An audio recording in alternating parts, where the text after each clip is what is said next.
I'm Joanne Law, Director of Studies for Mediation Institute and co-founder of Interact Support.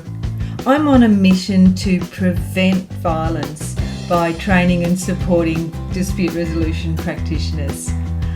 Mediation Musings is a series of conversations with mediators and for mediators. So if you're interested in dispute resolution, follow the channel. We're intending to update new recordings each week. Enjoy.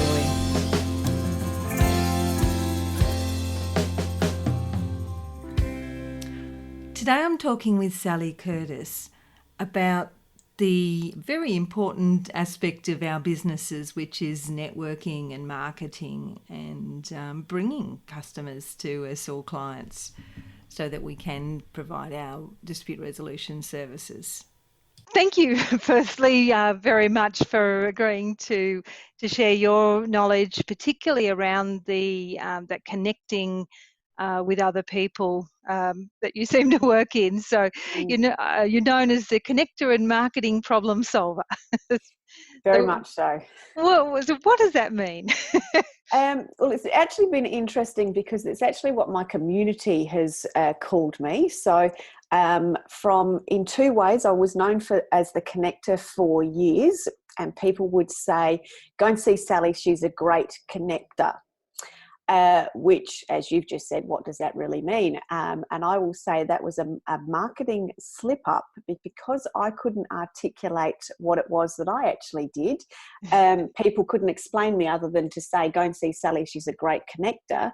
And luckily enough, they've had enough trust, and the people that they've said that to have had enough trust. And yes, people used to come to me. So I used to get a lot of word of mouth business, but they didn't know what, I don't know what I'm here for, but such and such has told me I need to come and see you because you're a great connector.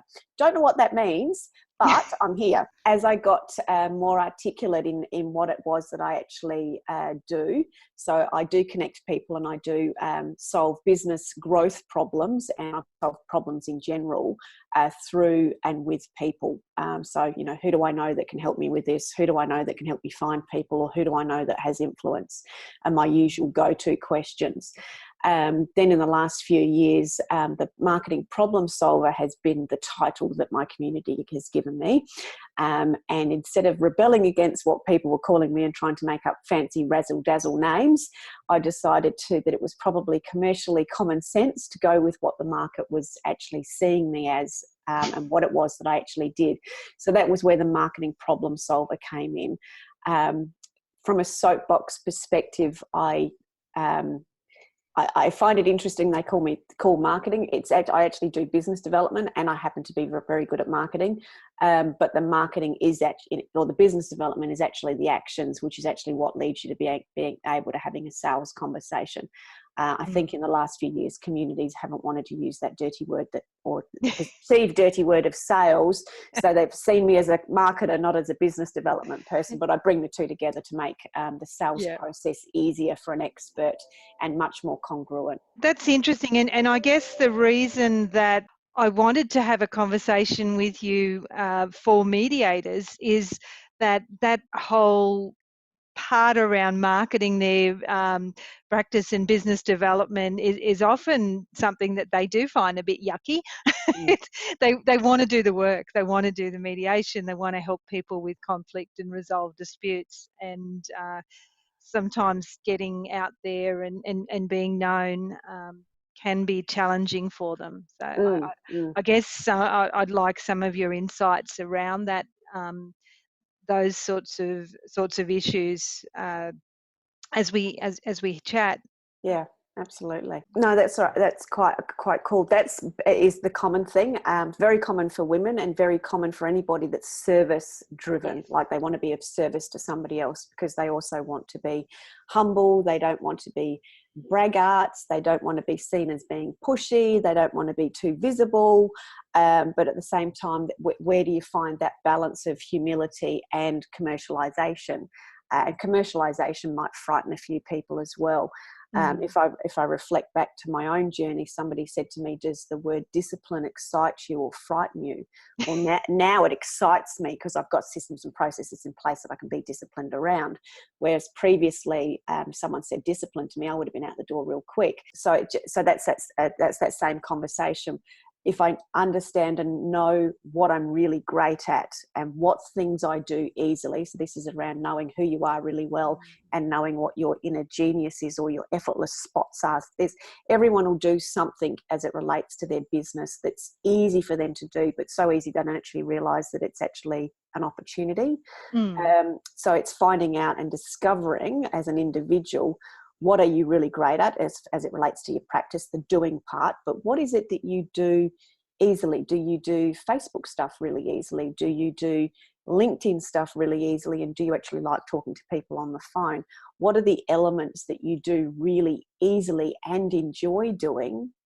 And okay, well, let's now work out how we can do more of those that you find easy, because that's where the leverage is. So that's how you start to create some of those opportunities of just understanding that a bit more. Yeah, and look, there's some huge opportunities around that for our members, particularly with Mediation Institute, because we're a membership association for mediators and dispute resolution practitioners. So if people can work out, this bit I do really well, but I hate doing that. And they can collaborate, so they do the bit that's effortless for them, for other people as well, and get the other thing done. It can be done in a I suppose a really collaborative way that particularly those starting out new in business may find financially it's difficult to pay someone to do everything you don't want to do. Yeah, very much so.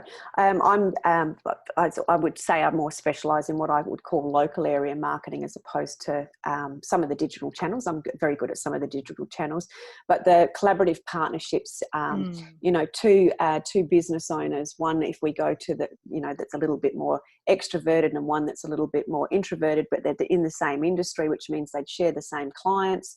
They could very much put an event on together and talk on different topics that they're most passionate about. And then the people in the room would then seek out the person that's relevant to them based on the message that they've shared. If I utilise an example for me, because of the growth that I've had with my business, I've always been the person that's, run the event, hosted the event, checked people off at the beginning, set the room up, made it look nice, done all the environmental engineering. Whereas now, for me, I have to take my own advice. Interesting. And I've got people now that are clients of mine that we work together, but I've got them working collaboratively with me. So for the bigger events that I actually have two of them actually meeting people and checking people off, and maybe taking money. So then I can actually concentrate on actually getting to know people, and then mixing and matching people and introducing people into to each other, because that's what I do really, really well. But if I'm bogged down at the front of the room checking people's names off, I can't do the stuff I'm really great at. For benefit of somebody else. So that's how I've done. It's just little things, but those people add so much value to the experience that then the participants have an event. And I always suggest to new businesses, find somebody that shares a similar clientele. Don't think competition, think collaboration. You'll work out that there'll be things that you do really well and they do really well, and work out how you can do that together, because that's really where the magic happens, because that's where your word of mouth and the experience and the emotion happens for the participants, but also the word of mouth and the sharing of the stories that helps to really grow your marketing and build the confidence of a new business owner to be visible, to tell their story, to learn what their communities need to hear from them. So instead of having a sales conversation, you're just having a coffee conversation, and they feel very different. And to me, selling is a coffee conversation. It's just, you're not. You're helping people make a choice. Am I the right fit for you? Are you the right fit for me? Will this work for us or not? And if not, then let me introduce you to somebody that would be. the right person for you. Yeah, and look, with the sort of people that I think will be listening to this podcast, although I don't know, a lot of the case it's really business to business that they need to be marketing. Because we're mediators, we can't have that coffee conversation with the Right. client, because then we're likely to not be able to actually do the mediation work. So we need to have the coffee conversation with the client's lawyer or the client's accountant, somebody else that's likely to have the clients that need help with conflict in their lives. Yeah, but you could certainly showcase two mediators that specialise perhaps in the different style of conversation or the different type of mediation, have an accounting group or different industries.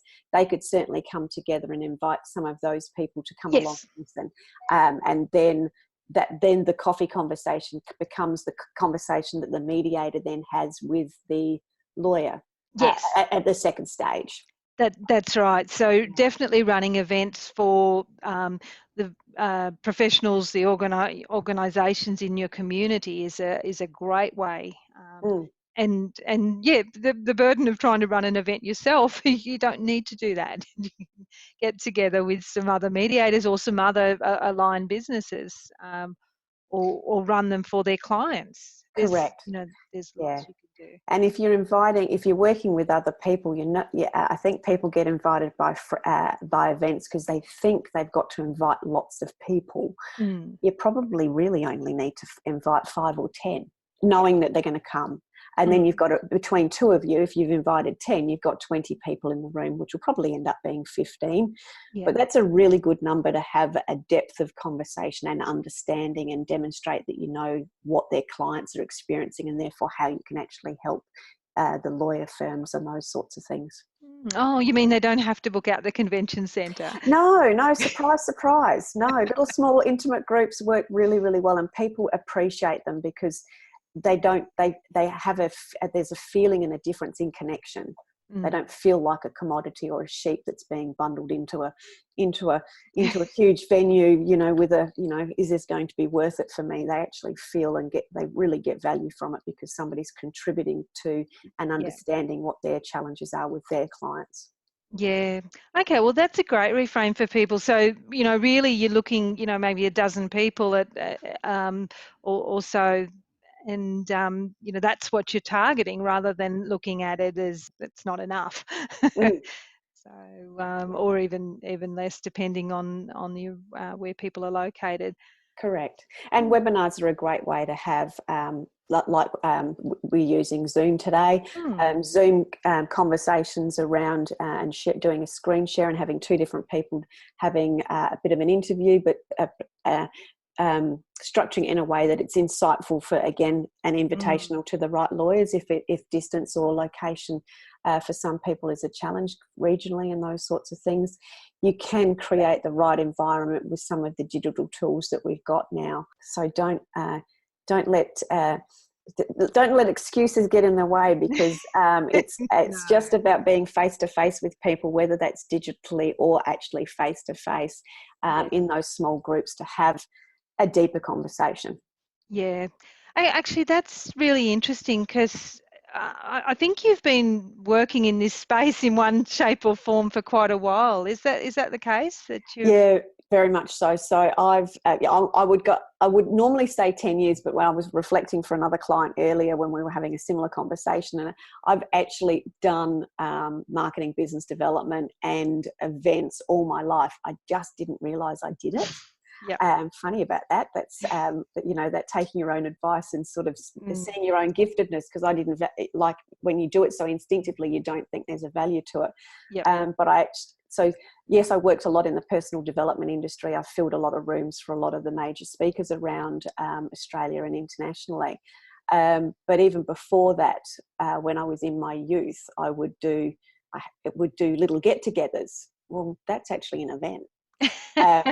So you were the friend that got everyone together? Yeah, even though I was probably more introverted, it was more a case of if I get them to come round to my house and we do stuff at my house, then, you know, that's easier than me going out of my comfort zone and going round to their house. So there's always been a method in the madness. Yeah. Look, that's interesting because you know, quite a lot of mediators actually are introverted, or you know, there's a good mix of us all around the place. So, any thoughts about that? Is it just get out there and do it, or? When I talk networking, particularly with some of the startups, which are often scientists for me, or engineers, they're very, very, very, very introverted and very non-people focused. So at least your clients are much more people focused. Oh, they're definitely people focused, but they they may not like working the room. No, that's right. Find a wingman. Yeah. You know, the good old Top Gun, find a wingman. Find work with your other mediator that has you've got the genius stuff to share. So from an event perspective, you're going to work together, but find that person, or that it could be another mediator, or it could be that business person that you know, that it is a little bit more people orientated as far as likes going out and connecting people. And you can tell the people like that, they wear red glasses and they wear red and they're bright, and they, you know, you can always hear they're flitting from one person to, you know, you can easily identify them. They're influences of another form. They're what I would classify as energy influences. So they bring some magic in the ability to bring people together and connect people. So find somebody that's like that. You wouldn't, everyone's got one. There's often one person in the family or a client that's a little bit more like that, that is, and when I say a client or a friend or a colleague that, you know, is a real advocate for who you are or what it is that you do, they'd love to tick people off, or, you know, meet people at the door and then say, oh, Fred, I've just spoken to, he's just come in and he's new and I've met him through here, and he mentioned that he would, you know, they'll join those links, and they'll do that naturally. So find a wing person. That's great advice. I can see. Can just imagine people thinking, they'll be taking that one there. Yeah. So, I'm not sure in your professional career whether you've come across mediation or mediators much or not. But what do you have any thoughts about how we can make use of the skills that mediators have in that whole sales and marketing space? Yeah, very much. Very much so. So I've come across people that have, I'm going to call them critical conversations or difficult conversations. So speakers that tend to speak around that, probably, and do trainings and those sorts of things. Probably not quite the specific or maybe necessarily the meaty stuff that you do when you're dealing with lawyers and those sorts of things at that sort of what I would call higher or deeper end. But when it comes to them looking, firstly, perhaps for the people that they can help. So there's two different scenarios. I'll go a networking scenario and then I'll look at some of the thought leadership scenario. So majority of people will always look outside of their existing network. They always seem to look for the new. I would challenge people and say, look to your existing networks. And have a look about who you've already got around you. And this will take a little bit of doing some defining. So defining who you've already got with you, getting clear on perhaps what your gaps are or who you're next looking for. And then that's how you'll be able to magnify some of those results and find those opportunities for an events perspective. So look to your existing network, find the people that have either been there and done it, so they're a step ahead for you. So they're what we would call an advisor. They've been there and done it. As it relates to the practice and growing a practice, you know, what things have they done? What has worked for them? How have they overcome this problem that you're currently facing? I'd also look for influencers in the industries that you're looking to get into, or industries that are important to you. And then also look for your finders, people that can help you find people that naturally know people. So people Yeah. like me, which are defined as an influencers. And they're good people to identify sort of it. So look at your network and go, my network is made up of predominantly 3 types of people: finders, advisors, and influencers. Now, some of singular people will marry across a few of those people, but it gives people a little bit of definition and then clarity as to what resources that they actually already have available to them. And when people feel supported and that they've got resources, confidence comes.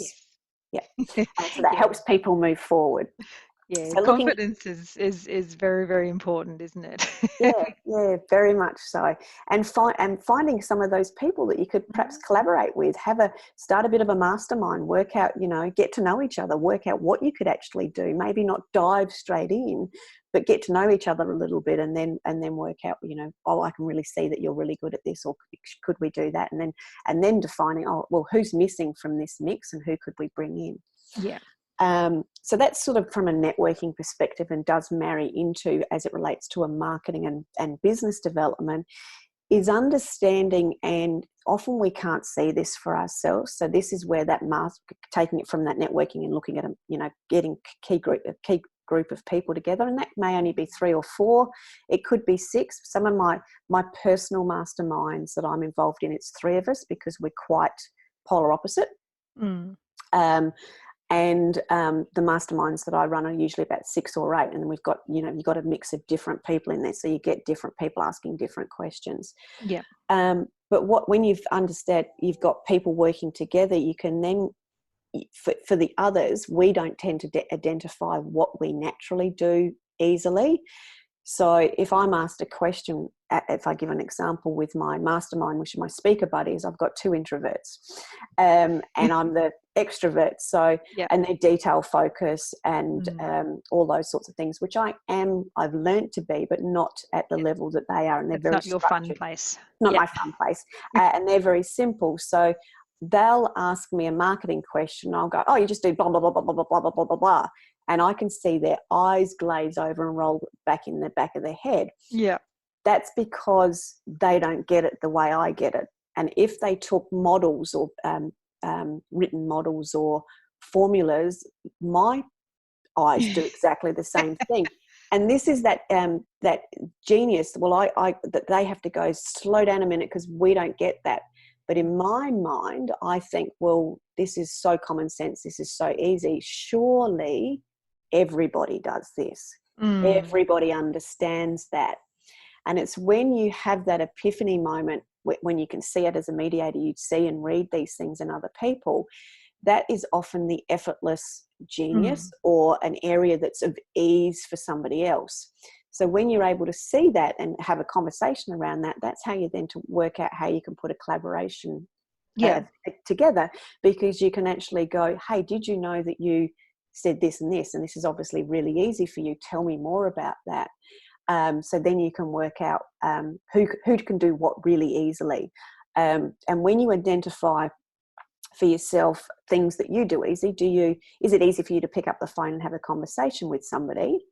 Do you actually like the phone call coming into you, which makes it easy for you?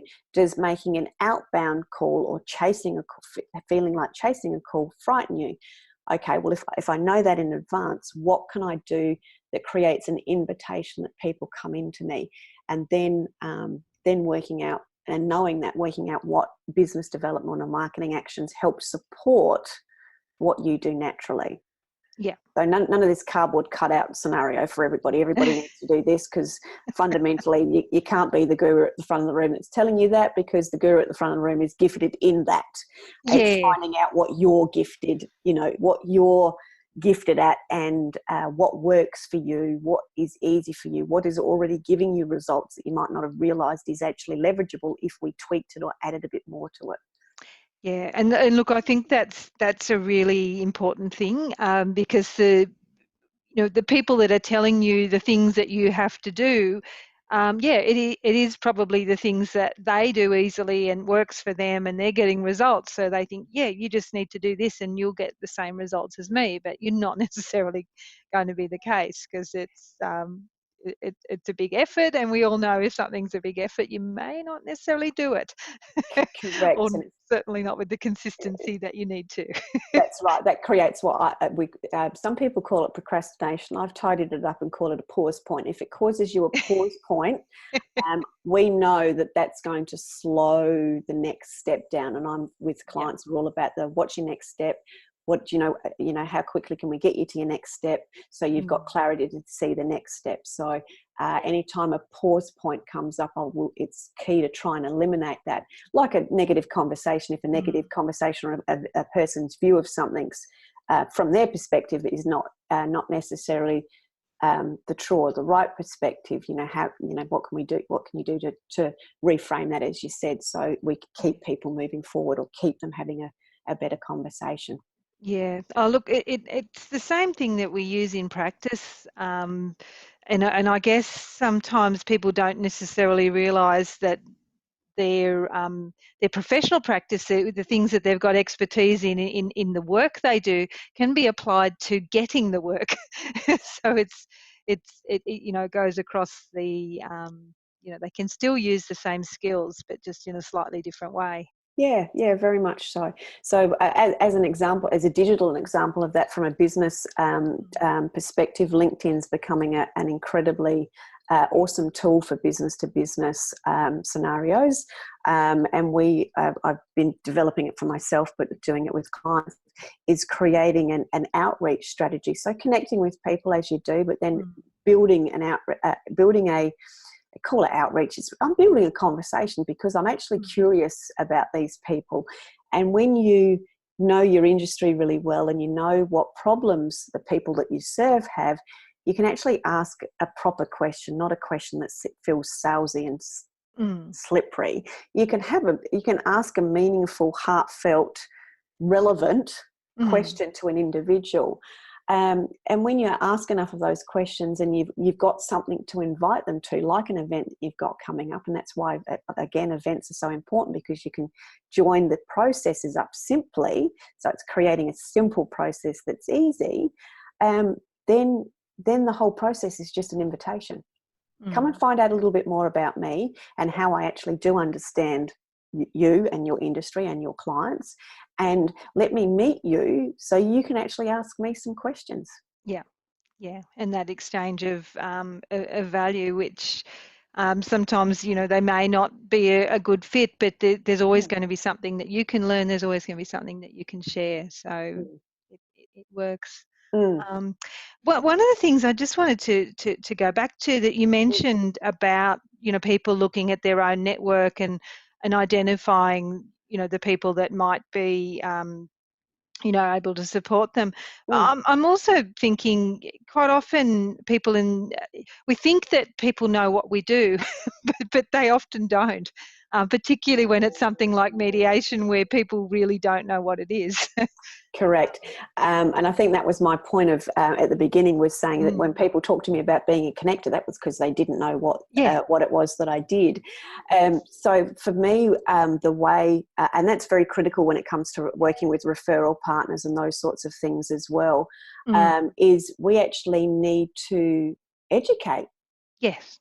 Firstly, and provide tools to make it easy. And let me explain what I mean by a tool. So if you think of a bio, I have a little A5 sheet that says, this is who Sally is, this is the types of clients she works with, and these are the most commonly asked questions.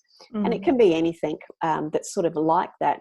But when I'm meeting people and utilising it in that mastermind, or I'm talking to people about what it is that I do, yes, I will have that conversation with them.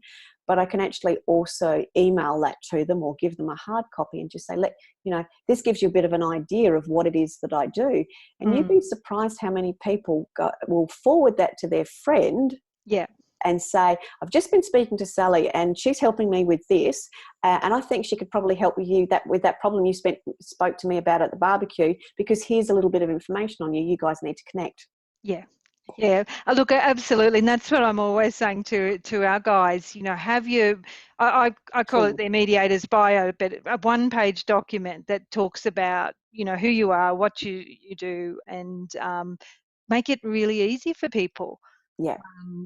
So I know you've got an ebook, Your Brand Identity Secrets. So because we're starting to talk about people's personal brand, I guess. Do you want to tell me a little bit more about what you're trying to communicate in the ebook? Yeah, very much so. So that sits into the, who are you really? So that's the be you. Be you in either all of the effervescence that you have or the quiet effervescence that you have. Yeah. But that's understanding, who you are, what you're good at, what you like, what you don't like, the clients that you want to work with, just understand how you operate.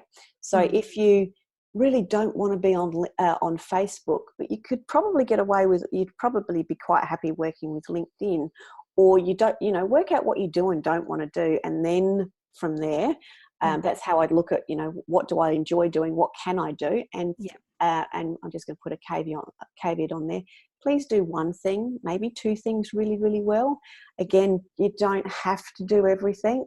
If you find that one thing that works for you, again, it's easy. It puts you in an easy place, and then that builds confidence. And then if that's bringing in additional more money and revenue, then that may be something you can then outsource to somebody to do while you do something else. So it's all about those easy steps, not this great big huge dive in and hope. I'll just jump in there with LinkedIn. I think it's really important people at least have a basic professional profile there, so that people can actually credential them. Do you think? Yeah, absolutely. LinkedIn's got lots of changes, and I'm doing a few things differently. But at the bare bones minimum, they absolutely must have a LinkedIn. A LinkedIn profile, because LinkedIn's actually now a search engine like Google. So in a lot of cases, if your LinkedIn profile's really tricked up, it'll actually come up before websites now. Yes. So by having a really good LinkedIn profile that's got a breakdown of your summary is a little bit like a little mini sales page, and then your experience section is a little bit more, as opposed to saying I've done this job, I've worked here, I've done that. It actually explaining in those areas who are the client clusters that you serve, and how and demonstrating how you understand what their challenges and problems are. Everybody cyber stalks everybody before they meet them. So you have to be, and LinkedIn is the professional tool, and they've got some really big goals as a business that they're wanting to achieve. So definitely, LinkedIn is, to me, is a must. It can operate more professionally. It's obviously more of a professional conversation than what I feel Facebook is. Yes. And it's an easy platform to interact with the right people and be guarded when you don't want certain people. So you have that, yes, I invite you again into my community, or no, not really. No, exactly. Yes. There's not a lot of them, but there are a few, people that are completely there for the wrong reason. Can control that. Yeah. So sorry I interrupted. It's No. just, I think it's just such an important thing around the branding. So you talked about people really spending a little bit of time to be themselves, work out who they are, and I agree with you completely, because I think we're in another stage of authenticity. People aren't, they're not looking for impersonal brands. They're looking for what is your personal. Yeah, who are you really? Who are you?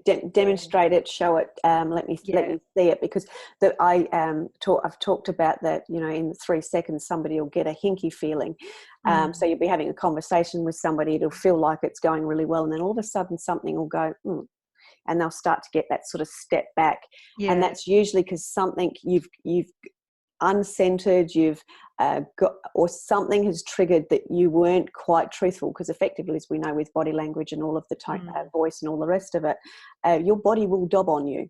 Yeah. So something you didn't believe that you were saying, and therefore your body's gone, oh, you don't believe this. So, and that's triggered that, that hinky feeling for somebody else. Yeah. So some of that, one of my mentors years ago said, study yourself 95% of the time and strategy 5% of the time.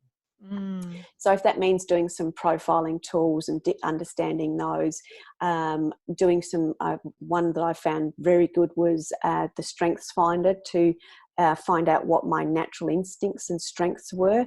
And for me, because I'm not necessarily articulate or academic in that manner, it gave me the articulation that I could then explain to people what it was that I did from my own inner genius. Yeah. So that I found is a very good tool, and there's so many different ones that are actually out there. So very important to find out what it is that you actually do naturally and instinctively, and then finding out the types of things that you like to do, because if it's easy for you to do, you can create momentum and confidence and move things forward. So that's that around being bold, being you. And the being bold is just do more stuff that you find easy. Don't overcomplicate it. Yeah. And do that one thing in a really great manner. Yeah. So, really, yeah, really focus on focus. Yeah. Focus and consistency. Yes.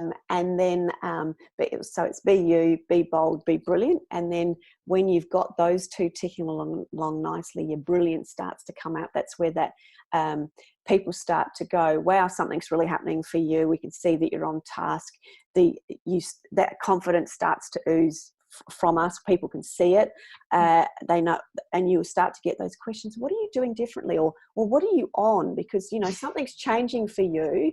There's almost that you've fallen in love sort of feelings and visuals, and it's because you've actually fallen in and found yourself.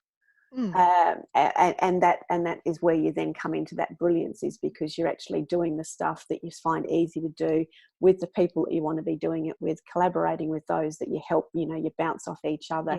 And that's really where the magic starts to happen. Yeah, and I guess as I was listening to you, I'm thinking, well, you're not actually diverting so much energy in trying to put up a facade and be who you think you have to be. So all of that energy can actually be, focused in on what you're trying, what you're really working on. Yeah, and that you've actually absolutely nailed it. So the clients that I often work with are usually overwhelmed by their marketing, and they've got brain fatigue because of worrying and trying to work out and do stuff that they can't do, and they're just mentally drained. And it usually comes back to, well, let's just simplify this, and let's get rid of and they give a big sigh and say, oh, thank goodness. So it's very much giving people permission to go, hey, it does not need to be this complex. It can be really simple, and simple done consistently works. It's when we try to do complex that we procrastinate, that it doesn't get, it's not consistent. Then we start to feel, have that imposter syndrome feeling come across, because we just stood up. We just stood up and stood out, and oh my God, I didn't do it consistently. Now what will the community think? What will my peers think? Oh my God. And then we go down the rabbit hole as individuals. Whereas in reality, if we just worked out, what we like doing, what really works for us, and did that consistently, it just changes that creates that winning mindset, and then magic happens. Right. Okay. So when we come across the blog post 573 things you need to do to get your marketing right, we just keep going. Absolutely. Click and flick. No, that sounds great. So look, I know your ebook's available on your website, isn't it? I'll share a link out to that and to your website if people do want to have a look in a greater detail there, or connect with you, which sounds great. So I'm just aware of time. Is there anything, sort of final thoughts, or anything else that you think that people should be thinking about in this whole scope of?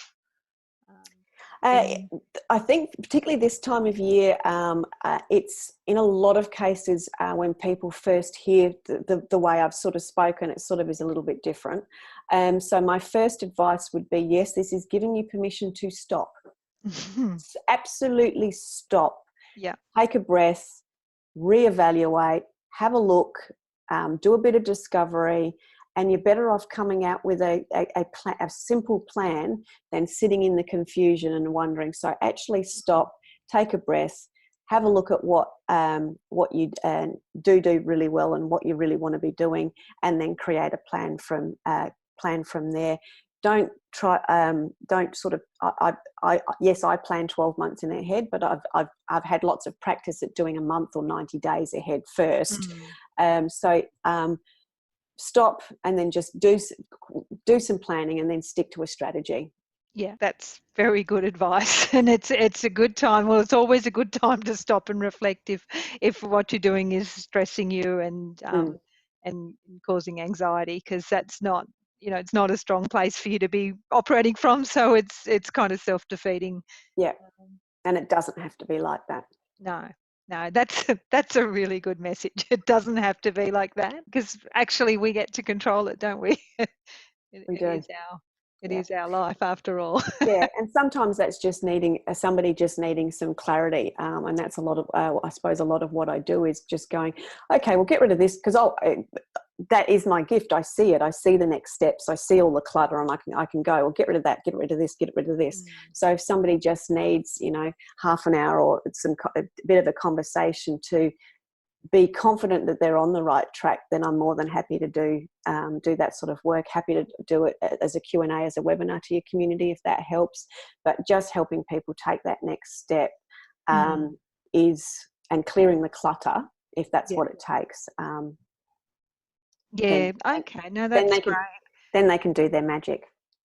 Sounds great, and I'm sure that they would be very interested in a webinar where they've got a chance to have a chat. So what I might do once we've got the this podcast out, and we're going to be releasing them weekly, so it'll won't be out for a little while, but after that, then maybe we can. I'll get back in contact and see if we can find some time that would be convenient, because I'm sure some of our guys will love to have a chance to ask you questions. Yeah, a bit of an open mic session. Yeah, happy to do that. Yeah, oh, that's wonderful. Thank you very much. You're most welcome. And thank you for your time. Lovely, thank you. Thank you for listening to the podcast all the way to the end. I hope it's given you some food for thought about your marketing efforts. Go to our website, mediationinstitute.edu.au, for the links that we talked about, to the resources Sally mentioned and make sure you share with friends. In fact, why don't you share with friends and then get together and have a chat about how you might be able to collaborate on marketing. And of course, make sure you connect with Sally Curtis.